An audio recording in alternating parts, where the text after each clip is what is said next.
চলতি মাসের প্রথম ৭ দিনে দেশে ৫৮,৪৫,০০,০০০ রেমিটেন্স এসেছে। এই হিসাবে প্রতিদিন গড়ে এসেছে ৮,৩৫,০০,০০০ রেমিটেন্স।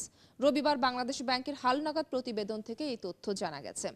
এর মধ্যে রাষ্ট্র মালিকানাধীন ব্যাংকগুলোর মাধ্যমে এসেছে ১৫,২৭,৯০,০০০ এছাড়া বিশেষায়িত ব্যাংকের মাধ্যমে ১,৪৮,৩০,০০০, বেসরকারি ব্যাংকের মাধ্যমে ৪১,৫২,৭০,০০০ ও বিদেশি ব্যাংকগুলোর মাধ্যমে এসেছে ১৬,৫০,০০০।